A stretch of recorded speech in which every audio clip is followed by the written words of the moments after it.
Hello बच्चों, स्वागत है आपके अपने चैनल नवोदय टॉक पे।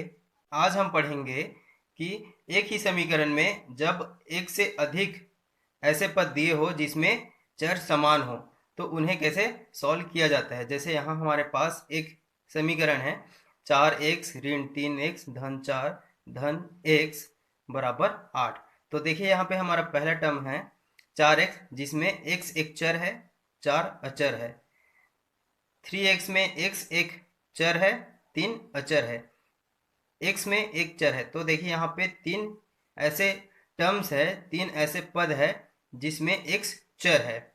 तो हमें इनको कैसे जोड़ना है, कैसे घटाना है और कैसे इनका गुणा भाग करना है वो हम इस वीडियो के माध्यम से पढ़ेंगे। तो सबसे पहले तो हम ये समझते हैं कि ये 4x 3x और x है, उसका मतलब क्या है। तो देखिए अगर मैं सिर्फ x लिखता हूँ तो इसका मतलब है मेरे पास x एक ही है। इसको एक्चुअल में इसका मतलब एक x होता है, लेकिन एक को लिखना जरूरी नहीं होता है। अगर मेरे पास 2x है तो वो ऐड होके हो जाता है 2x, जिसको हम 2 गुना x भी बोल सकते हैं। अगर मेरे पास 3x है तो उसको लिखते हैं 3x, मतलब 3 गुना x। तो ऐसे हम एक समान चर वाले जो पद होते हैं उसको जोड़ते हैं। x x x बराबर 3x। अब ध्यान दीजिएगा, अगर यही हमारे पास 2x प्लस 3x हो, मतलब 2x धन 3x हो, तो इसको कैसे जोड़ना है। तो इसको जोड़ने के लिए सबसे पहले जो अचर है उसको हमें जोड़ देना है। यहाँ पे 2x में 2 अचर है, 3x में 3 अचर है। तो हमें दोनों को पहले जोड़ देना है। तो ये 2 धन 3 हो जाएगा 5 और x का x लिख देना है। देखिए ये 2x था जिसमें 2x है, ये 3x है जिसमें 3x है। तो देखिए अगर मैं दोनों को ऐड करता हूँ तो मेरे पास हो जाएगा x धन x धन x धन x धन x, मतलब 5x मेरे पास हो गए। तो ये बराबर हो रहा है 5x। तो इस प्रकार से हम दो अलग अलग पदों को जोड़ सकते हैं। अब हम घटाना सीखते हैं कि दो अलग अलग पदों में हम कैसे घटाव करें। तो उसके लिए भी ध्यान दीजिएगा, अगर मेरे पास 3x है और उसमें मैं 2x का माइनस कर रहा हूँ तो यहाँ भी मुझे कोफिशिएंट है उसी से माइनस करना है। जैसे यहाँ पे 3 चर है, यहाँ पे 2 चर है। और अगर मैं इस पूरे टर्म को पढ़ूं, इस पूरे पद को पढ़ूं तो ये होता है 3x और ये है ऋण 2x। तो यहाँ 3x में 2x घटाने के लिए मैं 3 में 2 को घटा दूंगा। तो 3 में 2 घटाने पे आ जाएगा 1 और x को लिख देना है। तो ये हमारा उत्तर हो जाएगा x। अब देखिए यहाँ पे जो एक x है तो उसमें एक को लिखना जरूरी नहीं होता है, हम सिर्फ x ही लिखते हैं। ये अंडरस्टूड रहता है कि अगर x के आगे कुछ नहीं लिखा है उसका मतलब वहां पे एक होता है। इसका भी मतलब समझ लेते हैं। देखिए यहाँ पे हमारे पास 3x बराबर है x धन x। यहाँ पे हमारे पास 2x है, उसका मतलब है x धन x। तो अगर हम दोनों को इसमें माइनस करते हैं तो ये इसके साथ कैंसिल हो गया, ये इसके साथ कैंसिल हो गया। तो हमारे पास सिर्फ एक ही x बचा है। तो उसी को हम यहाँ सिस्टमेटिक रूप से कर रहे हैं। तो इस प्रकार से हम दो अलग अलग पदों को घटा सकते हैं जिसमें चर समान हो। देखिए यहाँ पे x x दोनों में चर समान है, तभी हम घटा सकते हैं। अब हम गुणा की बात करते हैं। तो यहाँ ध्यान दीजिएगा, देखिए मेरे पास x है, इसका मतलब तो है 1 गुना x। अगर मुझे दो अलग अलग पद का गुणा करना है जिसमें चर समान हो, जैसे x और x, तो ये हो जाता है हमारा एक्स स्क्वायर। कई बच्चे इसी को 2x भी लिख देते हैं, ये गलत है। ऐसी गलती आप बिल्कुल भी मत करिएगा, आपका पूरा समीकरण गलत हो जाएगा। अगर मैं 3x का आपस में गुना करूं तो ये हो जाएगा आपका एक्स क्यूब। अब देखिए ये तो x एक सिंपल जो टर्म्स थे, तो हम कर रहे हैं 3x का x पावर 3 x पावर 2। अगर हमारे पास ऐसा कोई पद हो जिसमें जैसे कि 2x हो और उसमें हम गुना कर रहे हैं 3x का, तो इसको कैसे करें। देखिए यहाँ पे मैंने गुना की जगह डॉट लिखा है।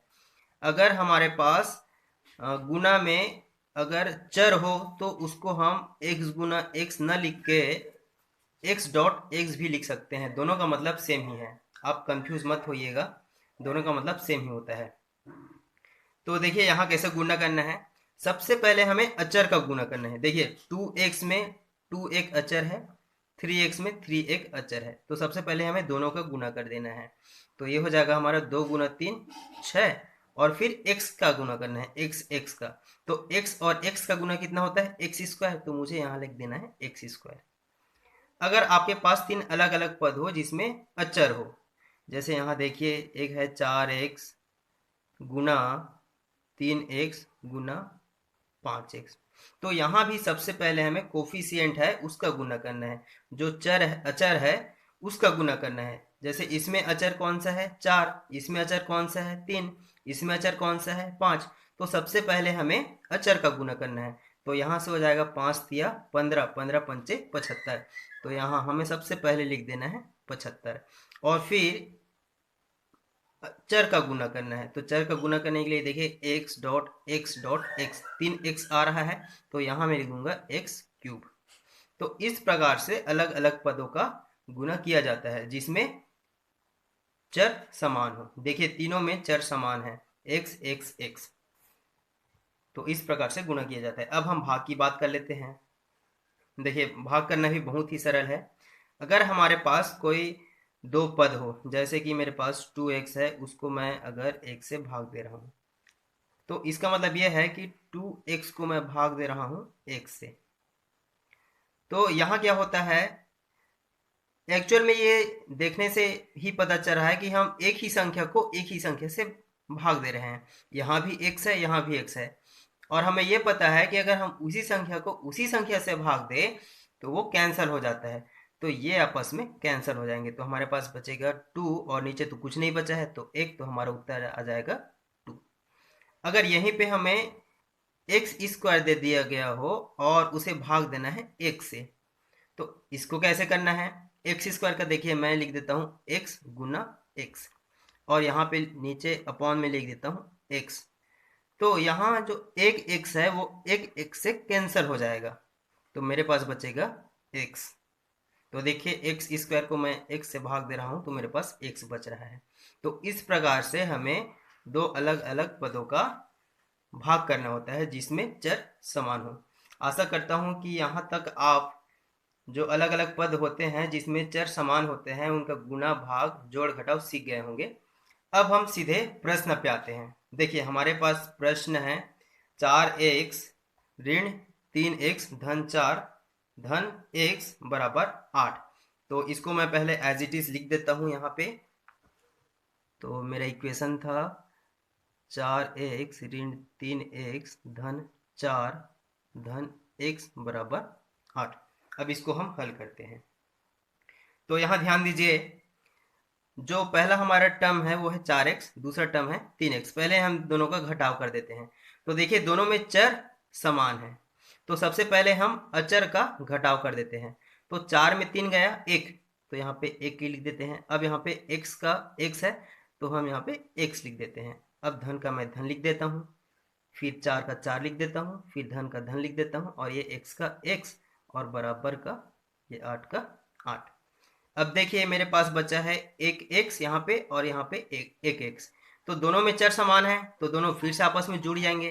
तो एक x धन एक x हो जाएगा 2x 2x, और यहाँ में धन 4 का धन 4 लिख देता हूँ, तो यहाँ पे धन 4 का धन 4 मैंने लिख दिया। अब यहाँ बराबर का बराबर लिख देता हूँ और यहाँ 8 का 8 आ जाएगा। अब देखिए मेरे पास जो समीकरण बना है वो है 2x plus 4 is equal to 8, 2x धन 4 बराबर 8। अब मुझे क्या करना है, जो चर वाला पद है उसको एक साइड रखना है और जो अचर वाले पद है उसको दूसरे साइड रखना है। यहाँ मुझे x का मान ज्ञात करना है, तो इसको मैं बराबर के एक साइड रखता हूँ और बाकी को बराबर के दूसरे साइड पक्षांतर कर देता हूँ, उसका ट्रांसपोज कर देता हूँ। तो ये हो जाएगा मेरा 2x बराबर 8 माइनस 4, 8 ऋण 4। देखिए यहाँ जो 4 था वो प्लस में था, धन में था, तो इधर जाके वो ऋण में हो जाएगा, माइनस में हो जाएगा। और ये क्यों होता है वो मैं पहले वाले वीडियो में बता चुका हूँ। अगर आप वो नहीं देखे हैं तो उसका लिंक मैं नीचे डिस्क्रिप्शन में डाल दूंगा, आप वहां से जाके देख सकते हैं। अब इसको मैं सॉल्व कर देता हूँ। तो देखिए 8 में 4 गया 4, और इधर बचा मेरे पास 2x। अब देखिए यहाँ पे फिर से x 2x में x एक चर है और 2 एक अचर है। मुझे x का मान ज्ञात करना है, तो 2 को मुझे अगेन इधर ट्रांसपोज करना होगा, 2 का फिर से मुझे पक्षांतर करना होगा। तो ये कैसे होगा? देखिए 2x का मतलब है 2 गुना x, और 2 जो है वो x के साथ गुणा में है, तो इधर जाके वो भाग में चला जाएगा। तो इसको मैं लिखूंगा 4/2। अब इसको मुझे सॉल्व कर देना है। तो ये हो जाएगा 2 एकम 2 और ये हो जाएगा 2 दूनी 4। तो मेरे पास उत्तर आया x बराबर 2। तो ये मेरा फाइनल आंसर हो गया। तो इस प्रकार से ऐसे क्वेश्चन को किया जाता है जिसमें एक से ज़्यादा पद हो और चर समान हो। तो बच्चों इस वीडियो में बस इतना ही।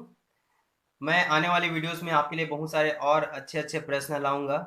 तब तक के लिए आप पढ़ते रहिए, और आपको यह वीडियो अच्छी लगी हो तो वीडियो को लाइक कीजिए, शेयर कीजिए और मेरे इस चैनल को सब्सक्राइब कीजिए। आपको ऐसे ही अच्छे अच्छे वीडियोस आगे मिलते रहेंगे। धन्यवाद।